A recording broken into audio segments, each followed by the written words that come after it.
আসসালামু আলাইকুম, hello guys, welcome to Mahin take official channel. আমি মোহাম্মদ মাহিন আছি আপনাদের সঙ্গে। তো আজকে আমি আপনাদের সামনে একটা গুরুত্বপূর্ণ ভিডিও নিয়ে আসলাম। তো আজকের ভিডিওর বিষয় হচ্ছে আপনারা এমএস ওয়ার্ডে কীভাবে আপনারা স্ট্যাম্প প্রিন্ট করবেন। তো স্ট্যাম্পের মাপ কোন পাশে কতখানি থাকতে হবে, তো সব দেখাবো আজকের ভিডিওতে। চলুন ভিডিওর মধ্যে যাওয়া যাক। তারা এবার চ্যানেলে নতুন দর্শক হয়ে থাকলে অবশ্যই চ্যানেলটি সাবস্ক্রাইব করবেন এবং পাশে থাকা বেল বাটনটি প্রেস করে দেবেন এরকম গুরুত্বপূর্ণ ভিডিও পেতে। তো সর্বপ্রথম আমরা মাইক্রোসফট ওয়ার্ড ওপেন করবো। তো আমরা সর্বপ্রথম হচ্ছে স্ট্যাম্পে সাইজ করতে গেলে আপনার পেজ লেআউটে যেতে হবে সর্বপ্রথম।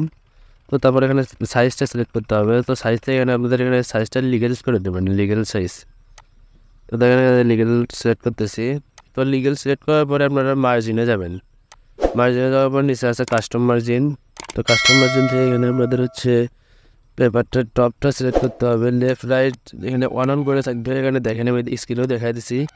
টপটা শুধু হবে 4.5 ইঞ্চি, এখানে 4.5 লিখে নিলে হবে। তো দেওয়ার পরে এখান থেকে আপনারা সব আর কিছু ঠিক করার দরকার নেই, ওকে দিয়ে দেবেন।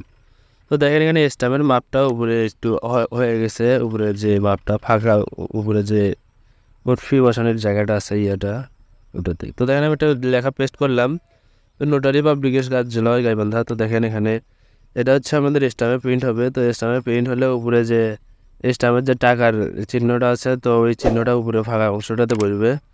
তো তারপরে এগুলো হবে আপনার মূল স্ট্যাম্পের মাঝখানে হয়ে যাবে। তাহলে এখানে তো এখানে থেকে মূলত এইভাবে যে এখানে আপনারা যদি সাইডে রাইট ক্লিক করে ডাবল ক্লিক করেন, তারপরে এখানে দেখতে পারবেন। তো এখানে পেপার সাইজ লিগেল যেটা বললাম আমি, সেটা এখানে মার্জিন সাইজটা যা আছে তাই এখানে উপরে টপে দেবেন 4.5 দিলে এখান থেকে হয়ে যাবে এটা। তো আপনারা যখন হচ্ছে এটা দেখতে পারবেন, তো স্ট্যাম্পের পুরো মাপটা আসছে মোটামুটি।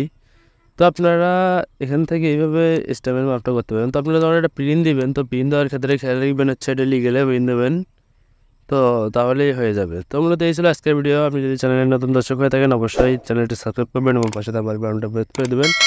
তো দেখা হবে নতুন কোনো ভিডিওতে। সে পর্যন্ত সকালে ভালো